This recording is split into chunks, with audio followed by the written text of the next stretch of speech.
উত্তর দিনাজপুরে নারীর গলা কাটা মরদেহ উদ্ধারে চাঞ্চল্য, পশ্চিমবঙ্গে মহিলারা স্পষ্টতই নিরাপদ নন।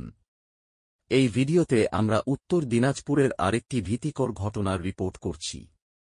উত্তর দিনাজপুর জেলার ডালখোলা থানার সুধানী নদীর তীরে এক নারীর গলা কাটা মরদেহ উদ্ধার করা হয়েছে। শুক্রবার দুপুরে বাড়ি থেকে বেরিয়ে নিখোঁজ হন তিনি, পরদিন শনিবার তাঁর মরদেহ পাওয়া যায় নদীর তীরে। পুলিশের প্রাথমিক তদন্তে জানা যায়, মৃতার গলা ও শরীরে একাধিক আঘাতের চিহ্ন রয়েছে, যা ধর্ষণ ও হত্যার সম্ভাবনা নির্দেশ করে। তবে ময়নাতদন্তের রিপোর্টের পরই মৃত্যুর সঠিক কারণ সম্পর্কে নিশ্চিত হওয়া যাবে। এই ঘটনায় স্থানীয় এলাকায় উত্তেজনা ছড়িয়েছে এবং পুলিশ তদন্ত শুরু করেছে। তবে এখনও পর্যন্ত কাউকে গ্রেপ্তার করা হয়নি। দিদির পশ্চিমবঙ্গে মহিলারা আর সম্মানিত নয়। একজন নারী হয়েও তিনি কখনো মহিলাদের নিরাপত্তা নিয়ে কোনো চিন্তা প্রদর্শন করেননি। বাংলা মায়ের মেয়েরা কি ভালো কিছু পাওয়ার যোগ্য নয়?